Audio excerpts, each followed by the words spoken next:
जो मैंने mass flow rate दिया है उससे मेरा फ्लूइड ना यहीं जाके रुक जा रहा है। मतलब इसको एनिमेट करूं मैं, तो मास फ्लो रेट ना जो है मेरा फ्लूइड, मतलब यहाँ जाकर मोस्टली कंसंट्रेट हो रहा है, ये यहाँ तक आ ही नहीं रहा है। दैट्स वाई आप देख रहे होंगे कि जो फ्लूइड, कोल्ड फ्लूइड का आउटलेट है वहां तक तो पहुंचा ही नहीं फ्लूइड। ठीक है, तो मुझे यहाँ पे ना मैंने एक बहुत बड़ी मिस्टेक कर दी है। तो मॉडल थोड़ी काफी बड़ा था, तो मुझे मास फ्लो रेट ना कम से कम 10 या 15 लेना चाहिए। और यदि मैंने इसको फिर से मास फ्लो रेट सही करके मैंने इसको सॉल्व किया तो ये टाइम लेगा। और 10 से 15 कम से कम लेना, उससे कम मत लेना, क्योंकि नहीं आएगा, हमारा फ्लो ही नहीं हो पा रहा। रेड रेड का आप कम कर सकते हो, बट जो ब्लू है ना, ब्लू वाले का मतलब कोल्ड वाले का मास फ्लो रेट ज्यादा करना। मधुर, तुम्हारे रिजल्ट कैसे आए थे?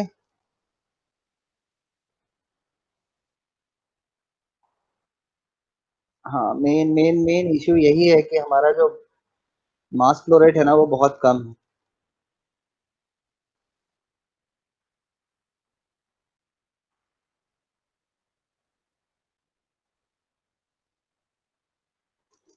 मैंने दोनों को रन किया ना, दोनों का मास फ्लो रेट बढ़ाएंगे तो समझ आएगा। अभी नहीं दिखा रहा है, मेरे में भी नहीं दिखा रहा है।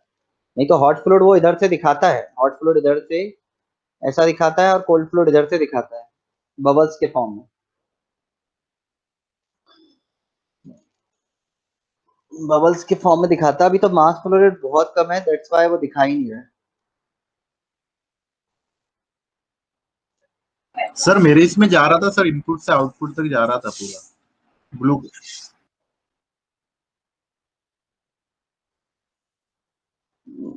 बता तो रहा हूँ, एक एक ही प्रॉब्लम है बस।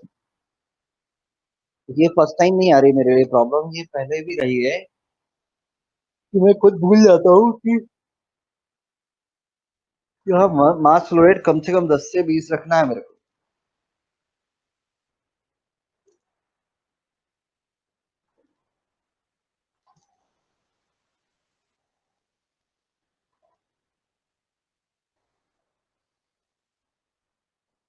10 kg।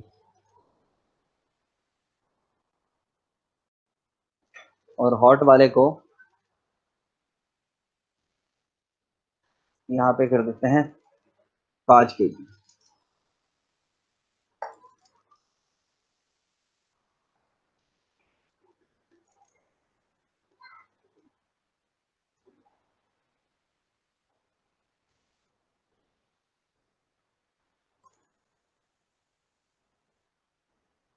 विकास और अमन,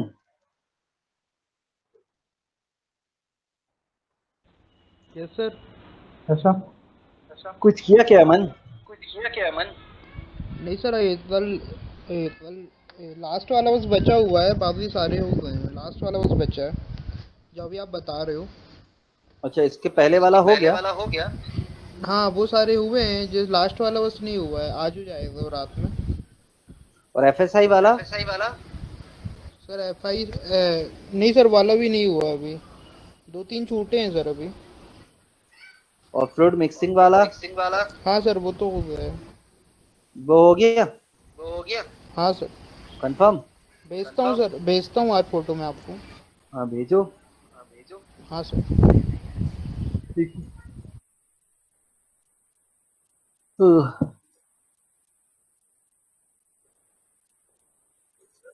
हम्म।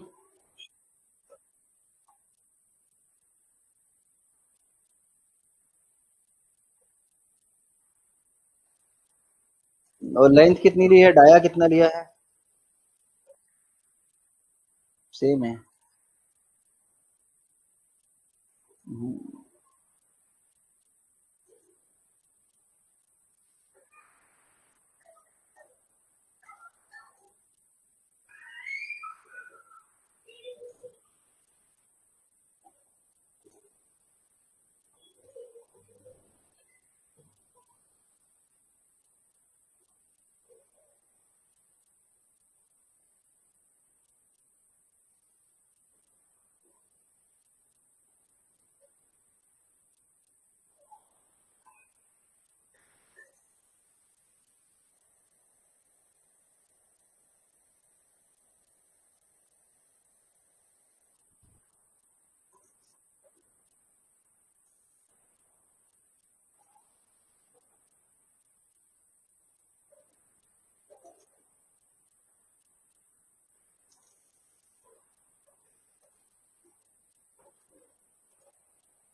थोड़ा अलग है।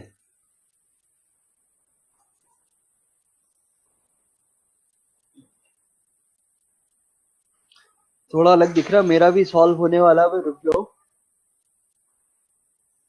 सर जो ये वाला दिया हुआ है एनालिसिस पीडीएफ में भी है। हाँ पीडीएफ में भी है क्या सर एनालिसिस वाला? नहीं, इसकी कोई पीडीएफ नहीं है। इसकी कोई पीडीएफ नहीं है।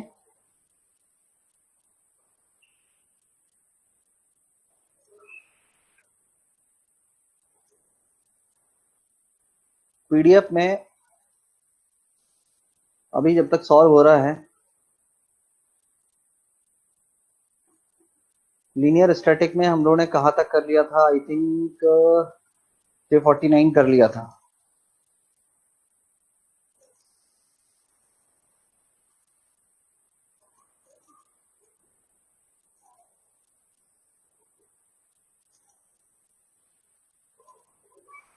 नहीं, ये नहीं किया था। 349 करना है।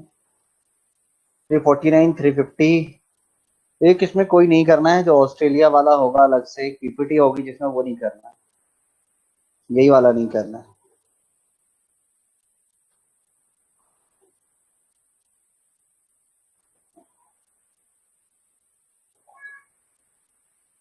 ये भी वही है। इसका एक बचा है 349। स्टडी स्टेट में आएंगे तो यहाँ पर कितने कर चुके थे हम देखते हैं। ये वाला हो चुका था शायद, ये हो चुका है 341। मतलब यहाँ पर भी दो एनालिसिस और बचे हैं। एक ये सोलेनॉइड वाला है और एक ये फंक्शन वाला है। ठीक है, ये दो बचे हैं। तो मुझे लगता है एक या दो क्लास में ही कंप्लीट हो जाएगी। और फ्लूइड फ्लो वाले में 403 करना है।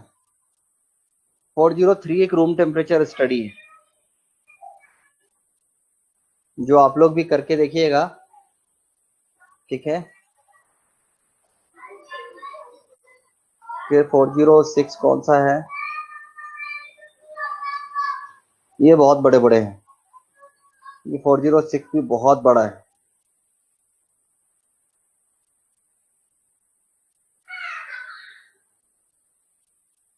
चलिए, तो सॉल्व होने वाला है।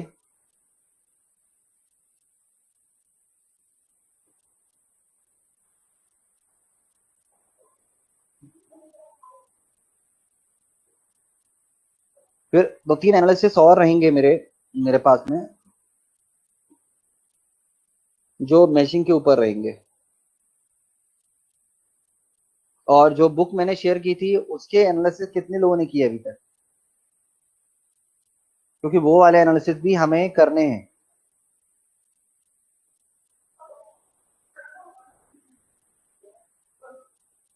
जो बुक में एनालिसिस दिए हैं, किसी ने परफॉर्म करने की कोशिश की क्या?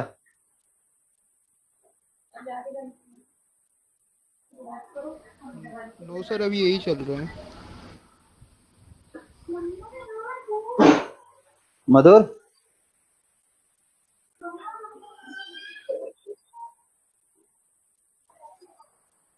करो यार।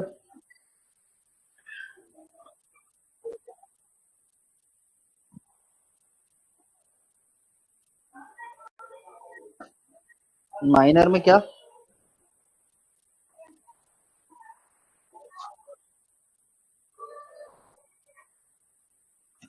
अच्छा, प्रोजेक्ट का।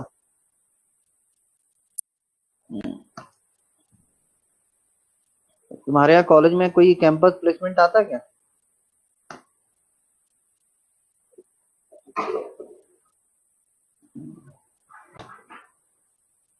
कोई सीनियर कोई अच्छी कंपनी प्लेस हुआ कॉलेज से?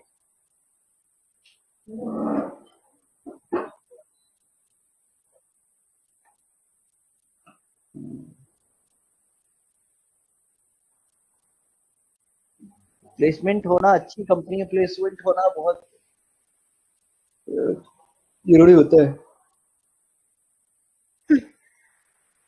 कॉलेज कौन सा ग्लोबल है ना? शुभम तुम्हारा कौन सा है? सर ज्ञान में अच्छा, शुभम का 19 था। हाँ 19 था, 19 में पास हुआ। 90।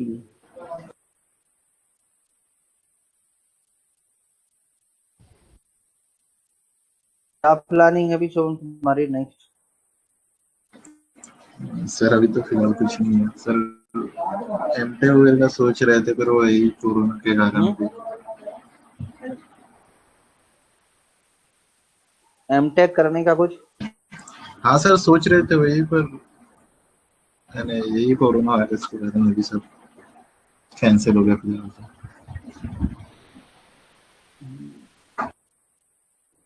किसी प्राइवेट कॉलेज से करना हो, चिरान या ज्ञानेंद्र, ये सबसे तो इससे तो सिर्फ डिग्री लेना होता है, नॉलेज कुछ आता नहीं है। ऐसे कॉलेज में तो हाँ बेस्ट सर टाइम है एग्जाम भी दो बस। हाँ बेस्ट टाइम है एग्जाम दे मतलब एडमिशन लेने का। ज्यादा पढ़ना नहीं, कॉलेज जाना नहीं है फटाफट, और अभी जो टाइम वेस्ट हो रहा है वो यूटिलाइज भी हो जाएगा। बेस्ट है डिग्री ले लो, मतलब बेस्ट टाइम है। गैप हो रहा है, उस गैप को फुलफिल करने वाला टाइम है ना।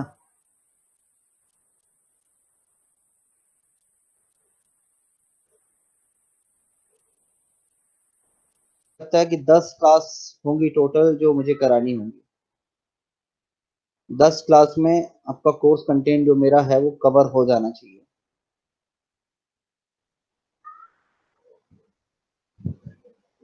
कोशिश करूंगा 10 क्लास में हो जाए। तो ये सब छोटे छोटे एनालिसिस हैं, इनको तो जल्दी जल्दी कर लेंगे। जो टाइम लगता है वो सिर्फ लगता है किसमें, ये सीएफडी वाले में बहुत टाइम लगता है, एक दिन में एक एनालिसिस बस, इतना ही। ठीक है। इसके बाद मैं सीएफडी में एनसीएस में दो टाइप के अ, दो मॉड्यूल हैं। तो मैं यहाँ पे ना एनसीएस में एक और मॉड्यूल है फ्लुएंट, ये फ्लूइड फ्लो एनालिसिस एफएफ करके फोल्डर है। इसमें भी एक या दो एनालिसिस कराने की कोशिश करूंगा। ये मैंने अभी ज्यादा टाइम नहीं हुआ, 2-3 बैच ही हुए, 2 बैच ही हुए हैं शायद इनमें पढ़ाया है फ्लुएंट को। तो फ्लुएंट और सीएफएक्स ऑलमोस्ट एक जैसे ही होते हैं। दोनों की टर्मिनोलॉजी अलग है और दोनों अलग अलग कंपनी के प्रोडक्ट थे। मतलब सीएफएक्स एक अलग कंपनी हुआ करती थी और फ्लुएंट एक अलग कंपनी हुआ करती थी, बाद में एनसिस ने खरीद लिया उन दोनों को। तो दोनों का काम ऑलमोस्ट सिमिलर है, बट कुछ कुछ चीजें फ्लुएंट में अच्छी है, कुछ कुछ सीएफएक्स में अच्छी है। सीएफएक्स को माना जाता है कि टर्बो मशीनरी के लिए बहुत अच्छा है। टर्बो मशीनरी जो टरबाइन वगैरह जो होती है ना, इसके लिए सीएफएक्स बेस्ट है। जैसे बीएचईएल या बहुत सारी कंपनियां हो गई, वो टर्बो मशीनरी के लिए सीएफएक्स का ही इस्तेमाल करती हैं। बट जो फ्लुएंट है, फ्लुएंट कहीं कहीं पर ऐसा माना जाता है कि फ्लुएंट जो है वो जो एरोडायनेमिक शेप होते हैं, ठीक है, जैसे एचएएल हो गया, ये शायद फ्लुएंट को पसंद करते हैं, क्योंकि फ्लुएंट में वैसी कुछ बाउंड्री कंडीशंस होंगी। तो दोनों ही जो मॉड्यूल हैं वो एनालिसिस के लिए काम आते हैं, फ्लूइड फ्लो एनालिसिस के लिए काम आते हैं। तो अभी तो हम सीएफएक्स देखना है। सीएफएक्स में आपको एक कंसेप्ट तो समझ आ गया होगा कि सीएफएक्स में हमेशा एक डोमेन बनाना पड़ता है, डोमेन की बाउंड्री देनी पड़ती है, ये इसका सेटअप है। ठीक है, तो डोमेन क्या होता है, वो फ्लूइड भी हो सकता है और सॉलिड डोमेन भी हो सकता है। सॉलिड होगा तो हम उसमें मटेरियल देंगे, जो भी चाहे वो मटेरियल दे सकते हैं। फ्लूइड होगा तो भी हम जो चाहे वो मटेरियल दे सकते हैं। और डोमेन ही है जिसके थ्रू हम मटेरियल असाइन करते हैं, डोमेन को ही मटेरियल असाइन करते हैं।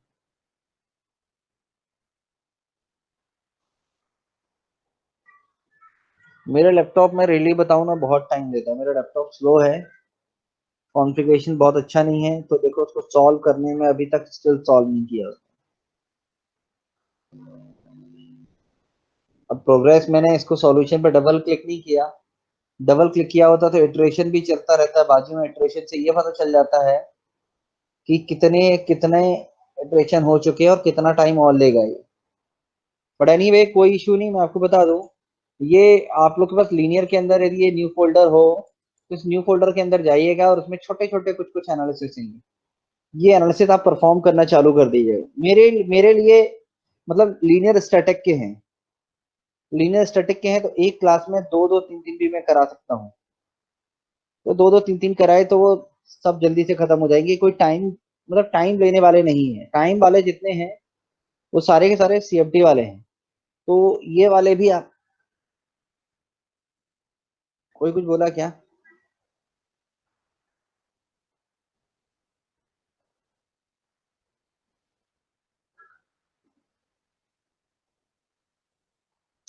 और मैं आपको बता दूं कि अभी कुछ साल पहले से YouTube में भी कंटेंट मिलने लगा। मैं आपको रियली बताऊं, अभी कुछ साल पहले तक जब मैं पढ़ाता था YouTube पे ना एक या दो वीडियो मिल गए ना तो बहुत बड़ी बात हो जाती थी। मतलब एनसेस पे आप तो एनसेस पे, हालांकि मैंने बहुत दिनों से देखा नहीं है, चेक करता हूँ अभी। मुझे लगता है कि एनसेस के बहुत सारे वीडियो आ चुके होंगे और बहुत अच्छे अच्छे। ठीक है, तो वो भी आप देखना चालू करिएगा। जैसे देखिए कि ये वर्क बेंच, ये पता नहीं किसने डाला है, ये भी मैं पहली बार ही देख रहा हूँ।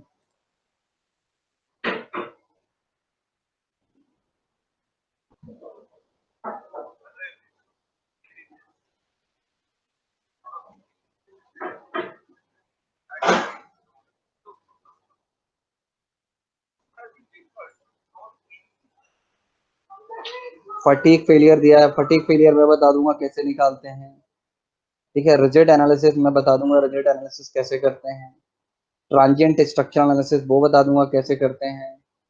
ठीक है, तो छोटे छोटे से एनालिसिस कुछ हैं जो हम देखेंगे। ट्रांजिएंट में बताऊंगा, फटीक बता दूंगा। बहुत छोटे छोटे हैं, कोई बहुत बड़ा नहीं है। थर्मल एनालिसिस तो ये सब तो मेरे ख्याल से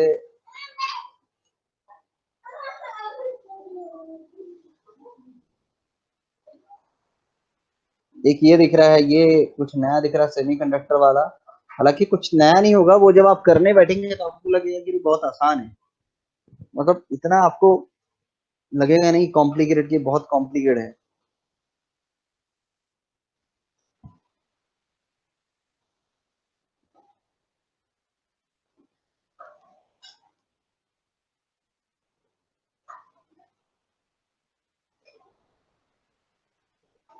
एक साल पहले ही डालना चालू किए। ज्वाइन थे 2014 में दिखा रहा है, वीडियो ज्यादा पुराने नहीं है।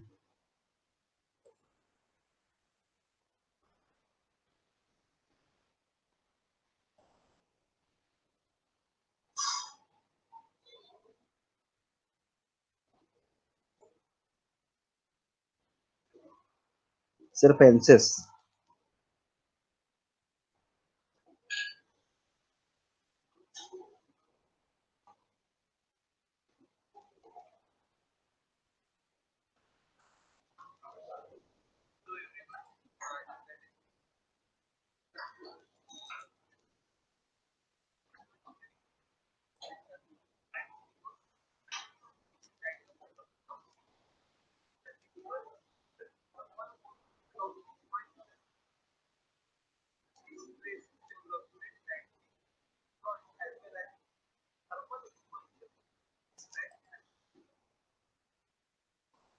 आप लोग देखिएगा और आपको ना बने कोई एनालिसिस ऐसा कोई यूट्यूब पे दिखता है तो बताइएगा।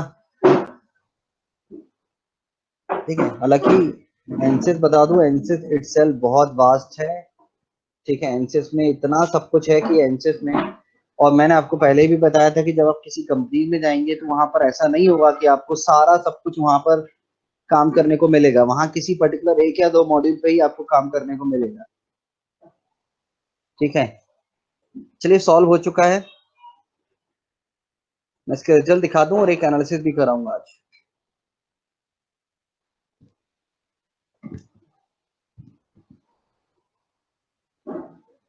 देखिए इस तरीके से अभी भी कम ही है मास फ्लो रेट मेरे सिस्टम में, अभी भी कम ही दिखा रहा है, बट फिर भी ठीक है, पहले से ज्यादा बेहतर है।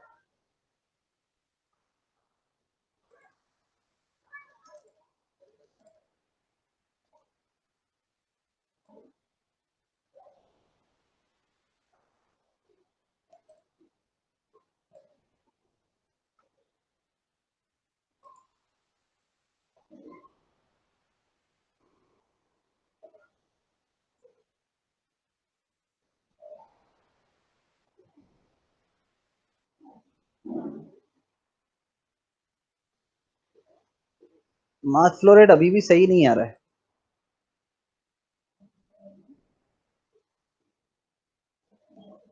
और जो रेड वाला फ्लूइड है ना, उसकी और मास फ्लो रेट को कम करना पड़ेगा, उसको बढ़ाना नहीं पड़ेगा, कम करना पड़ेगा। और नंबर ऑफ ट्यूब्स बढ़ानी पड़ेंगी, क्योंकि एक ट्यूब से ज्यादा हीट एक्सचेंज हो नहीं रही है। ठीक है, बहुत ज्यादा डिफरेंस आ नहीं रहा, रेड वाले में भी कोई ज्यादा डिफरेंस आ नहीं रहा है।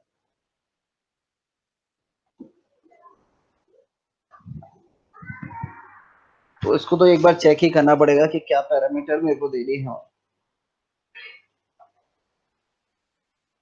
चलिए आज की क्लास में एक नया एनालिसिस कर लेते हैं। 349 कर लेते हैं, उसके बाद हमारे लीनियर स्टैटिक वाले फोल्डर के सारे एंड। इसमें ना एक ऑब्जेक्ट जनरेट करके दिखाया गया है। ये बताया गया है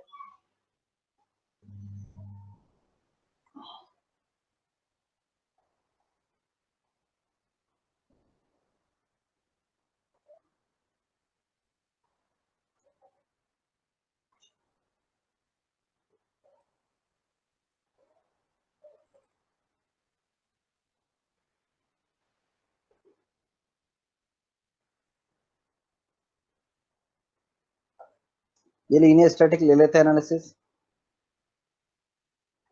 और यहाँ पर 349 में ये दो प्लेट्स जो है, इन दो प्लेट्स के बीच में एक बीम जनरेट करके दिखाई गई है। तो कैसे करते हैं वो देखते हैं, लेकिन उसके लिए कुछ चीजें इंपॉर्टेंट है, वो आपको देखना है। टॉप से लेके नीचे तक का जो डिस्टेंस है वो 55 है। और ये जो विड्थ दिख रही है ना, ये विड्थ एक्चुअली 5। ठीक है। और अंदर इनर टू इनर ये डिस्टेंस जो है, ये वाली डिस्टेंस है 45। ये आपके अभी काम आने वाली है। ठीक है। इसमें से एक प्लेट है टॉप वाली प्लेट, जिसको हम टॉप प्लेट कहेंगे, और एक है बॉटम प्लेट, जिसको हम बॉटम प्लेट कहेंगे। तो यहाँ पर ना नेम सिलेक्शन के थ्रू हम, ठीक है, क्या करने वाले हैं, नेम सिलेक्शन के थ्रू ना यहाँ पर नंबर ऑफ बीम जनरेट करने वाले कुछ इस तरीके की। तो इस ट्यूटोरियल में ये जो फिक्स फोर्स लगाना है, ये तो बहुत ही आसान है, आपको आने लगा है। फोर्स लगाना ये भी आसान है, फिक्स सपोर्ट लगाना। लेकिन इसमें जो नई चीज है वो ये है कि ये बीम कैसे जनरेट करते हैं। इसमें जो लोड लगाया गया ऊपर से, वो भी लगाया गया 100 न्यूटन का, लगा देंगे, बहुत आसान है। बट उससे पहले ना जनरेट कर लेते हैं, इंपोर्ट कर लेते हैं ज्योमेट्री को।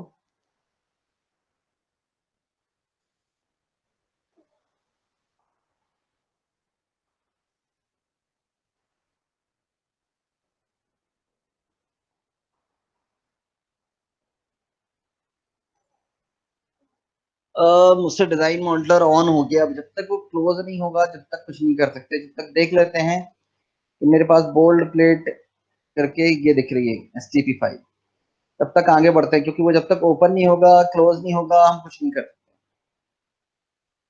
स्पेस क्लेम की भी एक क्लास या दो क्लास होगी आपकी, वो मैं धीरेन्द्र से बोलूंगा, धीरेन्द्र लेगा आपकी स्पेस क्लेम की क्लास। ठीक है। स्पेस क्लेम मतलब क्या होता है, डिजाइन मॉडलर ये वाला। और डिजाइन मॉडलर जो हमारा वाला डिजाइन मॉडलर है, जिसपे मैंने काम करवाया है, उसके लिए सफिशिएंट इसमें टूल दिए हैं। यदि आप इसमें थोड़ा सा भी काम करेंगे और मुझे बोलेंगे तो एक दिन की और डिजाइन मॉडलर की क्लास बता दूंगा, डिजाइन मॉडलर पर मॉडलिंग कैसे करना है बता दूंगा आपको। बाकी ये PDF जो है ना, उस PDF में सब कुछ दिया है। ठीक है। डिजाइन मॉडलर बहुत डिटेल्स में उसमें दिया है, देखिएगा। नहीं होता तो मैं तो आपको बता ही दूंगा, इतना तो बता दूंगा, दो क्लास में, एक क्लास में, दो क्लास में पूरी डिजाइन मॉडलर के जितने भी मॉड्यूल है सब कंप्लीट हो जाएंगे। तो यहाँ देखिए स्पेस क्लेम ओपन हो रहा है, तब तक हम देखते हैं।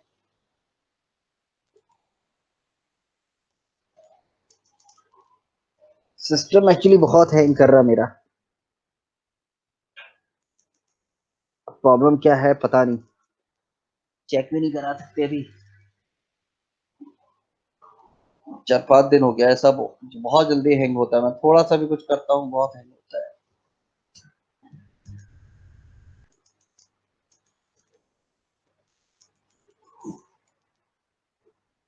ये 349 इंपोर्ट कर लेंगे। इंपोर्ट करने के बाद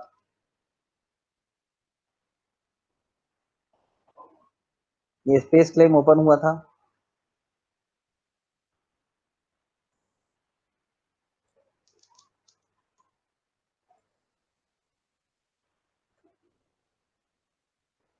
ज्योमेट्री को राइट क्लिक करके इंपोर्ट ज्योमेट्री,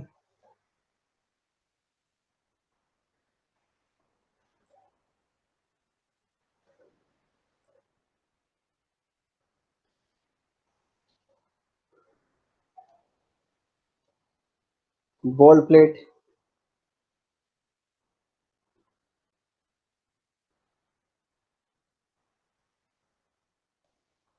देखिए नेम सिलेक्शन, नेम सिलेक्शन किस तरीके का किया गया, देखिए यहाँ पर टॉप प्लेट में टॉप होल्स को नाम दे दिया, बॉटम प्लेट में बॉटम होल्स को नाम दे दिया।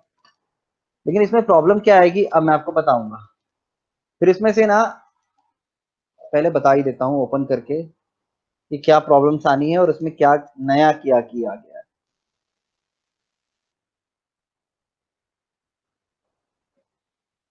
ये देखेंगे आप, मेरे पास यहाँ पर सबसे पहले ये चेक करेंगे टॉप प्लेट कौन सी, टॉप प्लेट ऊपर रखेंगे और बॉटम प्लेट ये। उसके बाद इसमें कोऑर्डिनेट सिस्टम को देखेंगे, ग्लोबल कोऑर्डिनेट सिस्टम देखिए कहाँ पर दिख रहा है। ग्लोबल कोऑर्डिनेट सिस्टम को आप ध्यान से देखेंगे, its position is top plate के बॉटम में, मतलब 0 0 यहाँ है, ये पॉजिटिव है, ऊपर की तरफ प्लस है और नीचे यदि आएंगे तो ये नेगेटिव है। किस एक्सिस के अबाउट बता रहा हूँ, जेड में ऊपर प्लस है और नीचे नेगेटिव है। आप यहाँ एक्सेस को देखेंगे, जेड एक्सेस ऊपर की तरफ है, ये जेड एक्सेस, ठीक है, माइनस जेड नीचे आया है, 0 0 पोजीशन ये है, मतलब ऊपर 5 और नीचे यहाँ पर 45 और +5।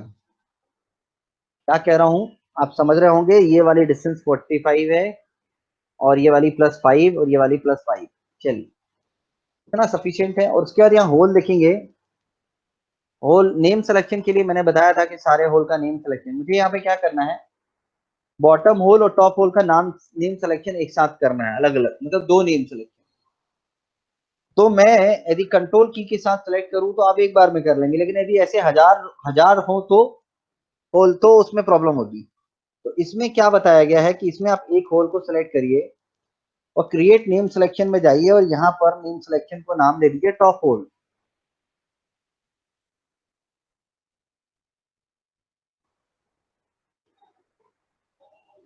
और अप्लाई बाय साइज कर दिया। इसका मतलब ये होगा कि यदि टोटल नंबर ऑफ होल्स कितने आ गया वो देखेंगे, वो इंटरेस्टिंग है।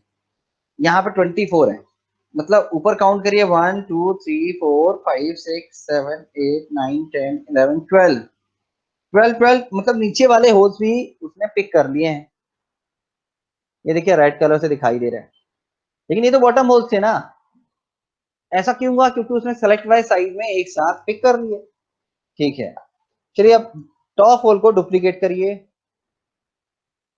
टॉप होल को डुप्लीकेट करिए राइट क्लिक करके ये, और उसको नाम दे दीजिए टॉप होल को बॉटम होल्स रीनेम करके। तो क्या ऐसा करने से बॉटम होल्स हो गए, हुए, क्योंकि अभी भी टॉप होल्स बॉटम होल्स एक ही में है। तो अब यहाँ पर एक नीचे जब नेम सिलेक्शन में होते हैं तो आपको नीचे एक विंडो दिखाई देता है, ये नीचे विंडो,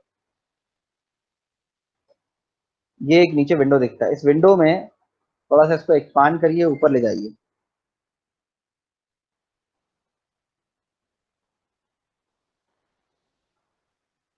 और नीचे यहाँ कुछ एक्स्ट्रा सेटिंग है, एक्स्ट्रा चीज है जो आपको आज सीखनी है। तो हम क्या करने वाले हैं, टॉप होल से बॉटम होल को रिमूव करने वाले हैं और बॉटम होल से टॉप होल को रिमूव करने वाले हैं।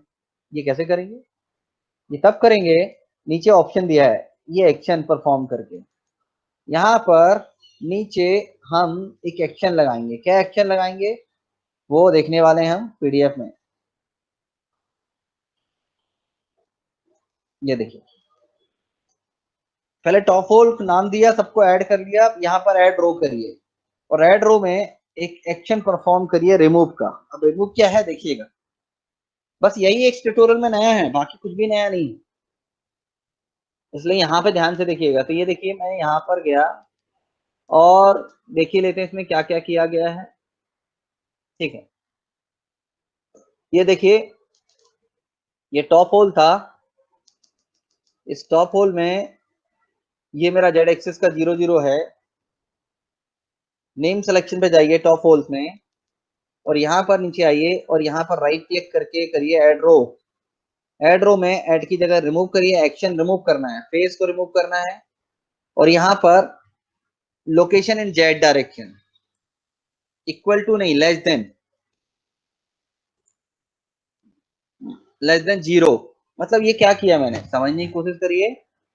मैंने बोला रिमूव करिए फेस को, फेसेस रिमूव करना है, जेड डायरेक्शन में लेस देन 0। मतलब ये 0 था और ये ऊपर प्लस था, मतलब लेस देन मतलब नीचे जितने भी हो सारे होल आ रहे हैं सारे के सारे आप रिमूव कर दीजिए। तो आपने जैसे ही यहाँ जनरेट पे क्लिक किया, उसने जनरेट करके टॉप होल में देखेंगे तो अब यहाँ पे 12 नंबर आ गए जो पहले 24 थे।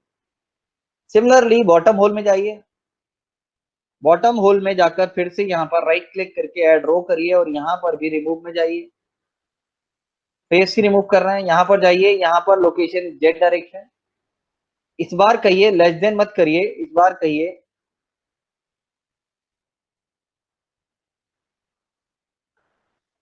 इस बार मुझे क्या करना है, ऊपर के यहाँ पे ना रेंज दे देते हैं। रेंज, अब देखिए रेंज क्या है मैं आपको समझाता हूं। जैसे यहाँ देखेंगे नीचे बॉटम होल्स में सॉरी ग्रेटर देन यूज किया गया है, मतलब यहाँ पर रेंज ना देके हम यहाँ पे ग्रेटर देन ही ले लेते हैं। अब ग्रेटर देन 0 मतलब लास्ट टाइम पे हमने क्या किया था, लास्ट टाइम पर लेस देन 0 मतलब नीचे वाले और ग्रेटर देन 0 मतलब ऊपर वाले रिमूव कर दो। 0 से ऊपर जितने भी हैं सब रिमूव कर दो, तो इसमें देखो रिमूव कर दिया ये। That's enough. यहाँ फिर से 12 हो गए फिर। ये बहुत ही आसान था। 0 हमारा यहाँ था बॉटम में, लेस देन मतलब नीचे के रिमूव किए थे मतलब बॉटम के, और ग्रेटर देन मतलब ऊपर वाले रिमूव किए थे। तो यहाँ पर ये चीज कहानी आपको समझ आ गई होगी। ये एक नई कहानी थी नेम सिलेक्शन के अंदर। ये एक ट्यूटोरियल और हम इस तरीके का देखेंगे जिसमें हम और एक बार फिर से देखेंगे ये कहानी, ये क्या किया गया है। इस ट्यूटोरियल में थोड़ी सी और चीज लास्ट चीज रह गई है, वो है बीम जनरेशन। अभी बीम जनरेशन कैसे करते हैं वो देखना है। बीम जनरेशन के लिए आपको जाना है, कनेक्शन पर राइट क्लिक करना है और यहाँ पर 2 mm की एक बीम जनरेट करनी है। देखिए कैसे करते हैं बीम जनरेशन, देखिएगा बीम जनरेशन के लिए स्टेप देखिएगा। मतलब बहुत ही आसान तरीका है, लेकिन स्टेप वही होना चाहिए जो मैं बता रहा हूँ। नीचे का एक होल और एक ऊपर वाला होल सेलेक्ट करने के बाद, होल सेलेक्ट करने के बाद कनेक्शन में जाइएगा और राइट क्लिक करके करिएगा इंसर्ट बीम। नीचे वाला होल और ऊपर वाला होल सेलेक्ट करने के बाद ही करिएगा और रेडियस दे दीजिएगा 2 2 एंड देन आप देखेंगे यहाँ एक बीम जनरेट हो गई। इट्स अ बीम जो दोनों को सब। अब लेकिन इस बीम को ना मुझे यहाँ पे सारे के सारे होल में ना जनरेट करना है। ठीक है, वो कैसे करते हैं उसके लिए भी हमारे पास यहाँ पर एक टूल है। वो टूल क्या है वो देखते हैं। हो सकता है वो टूल आपको ऑब्जेक्ट जनरेटर के नाम से मिलेगा, लेकिन हो सकता है उसकी पोजीशन वहां ना हो जहां पर मेरे लैपटॉप में मेरे वाले वर्जन में है। तो वो ऑब्जेक्ट जनरेटर कहाँ मिलेगा, वो ऑब्जेक्ट जनरेटर का सिंबल कुछ इस तरीके का सिंबल। अब ये लैपटॉप में हर एक वर्जन में अलग अलग जगह होता है। मेरे वर्जन में कहाँ है, मेरे वर्जन में देखेंगे तो ये टॉप में दिख रहा है, ये टॉप में दिख रहा है सॉल्व के बाजू में। इस ऑब्जेक्ट जनरेटर पे क्लिक करिए, इस ऑब्जेक्ट जनरेटर पे क्लिक करिएगा। ये देखिए बीम जनरेट हो चुकी है, ये बीम है। ठीक है, ये बीम है। तो आपको ऑब्जेक्ट जनरेटर यहाँ पर क्या करना है, ये देखिए बीम को सिलेक्ट करने के बाद, मैं बार बार इसलिए कहूंगा बीम को सिलेक्ट करने के बाद ऑब्जेक्ट जनरेटर पे क्लिक करिएगा। ऑटोमेटिकली यहाँ पर बीम सिलेक्टेड रहनी चाहिए और ये यहाँ पे दिखा रहा है पहले से ही सिलेक्शन है बीम सिलेक्शन। रेफरेंस में डालिएगा बॉटम होल और मोबाइल में दे दीजिएगा टॉप होल। मिनिमम 0 और मैक्सिमम 45। 45 क्यों, क्योंकि इनके बीच की डिस्टेंस 45 है। ऐसा करने पर आपको बस इतना करना है और कुछ भी नहीं करना, बाकी छोड़ दीजिएगा। फिर नीचे एक जनरेट ऑप्शन आएगा, जैसे आप जनरेट ऑप्शन पे क्लिक करेंगे, समथिंग इज रॉन्ग, कुछ तो मैंने रॉन्ग किया है। बॉटम होल सॉरी 45 55 रेंज 45 55 क्यों, ये समझ नहीं आ रहा है मेरे को। सर 45 आपने शायद रिवर्स डाला है, बॉटम यानी ऊपर नीचे कर दिया आपने मोबाइल और रेफरेंस साइज।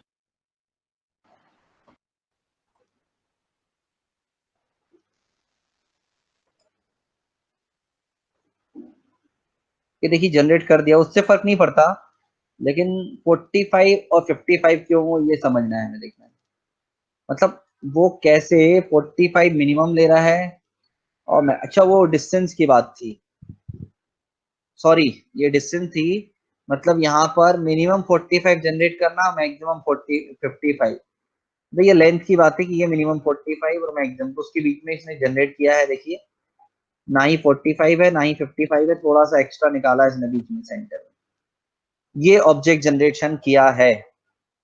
बस हो गया जी इस ट्यूटोरियल में। उसके बाद तो अब ये नीचे फिक्स किया है, और फिक्स करना आपको बनता है। फिक्स कैसे करते हैं, आसान था, बहुत ही आसान। फिक्स सपोर्ट, ऊपर वाले फेस में यहाँ राइट क्लिक करके हमें एक फोर्स लगाना है 1000 न्यूटन का, वो लगा लेते हैं।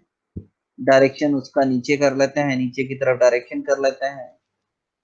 सॉल्व करेंगे, सॉल्व करना ना देखना, रिजल्ट देखना इतना इंपॉर्टेंट नहीं है, क्योंकि इसमें मेन था वो जो बीम कैसे जनरेट की है वो, और ऑब्जेक्ट जनरेटर का इस्तेमाल किस तरीके से किया है। तो इस पीडीएफ में दिया है, स्टेप सारे दिए हैं।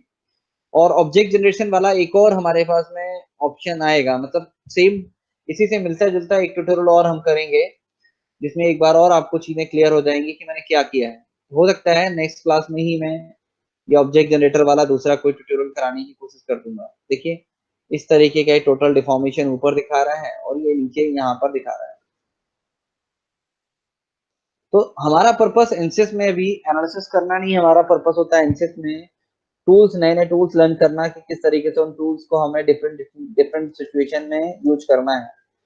और आपको बता दूं ये जो ट्यूटोरियल्स हैं जो भी हैं वो खुद एनसिस ने बनाए हैं, that is not developed by my me. तो एनसिस का तरीका भी यही है, उनको लोगों को सिखाने का, पढ़ाने का, अलग अलग उनने खुद से प्रिपेयर किए हैं ट्यूटोरियल। ठीक है, तो आज के लिए इतना बहुत है, प्रैक्टिस करें। नेक्स्ट क्लास में देखते हैं कुछ और। तो लीनियर वाले फोल्डर में अब कुछ नहीं बचा है, अब आएंगे हम सीधा ये न्यू फोल्डर के अंदर, और यहाँ दो दो एनालिसिस करना चालू करेंगे, दो दो तीन तीन। और इस बीच में मैं अभी बहुत कुछ, जैसे अगली क्लास में एक टर्बो मशीनरी वाला, टर्बो मशीनरी का एक एनालिसिस कराऊंगा। टर्बो मशीनरी वाला मतलब सीएफएक्स के अंदर एक टर्बो मोड होता है, वो बताऊंगा कैसे करते हैं। बहुत ही जल्दी हम आएंगे ट्रांजिएंट एनालिसिस पर। ट्रांजिएंट एनालिसिस कैसे करते हैं, ट्रांजिएंट एनालिसिस तो रिजल्ट एनालिसिस मतलब डायनेमिक एनालिसिस, वो भी देखेंगे किस तरीके से करते हैं। तो बताऊंगा आपको एक एक करके, अभी प्रैक्टिस करिए। हाँ जी, इम्पैक्ट टेस्टिंग वाला यार अभी किया नहीं है, बोलोगे तो देख लेंगे।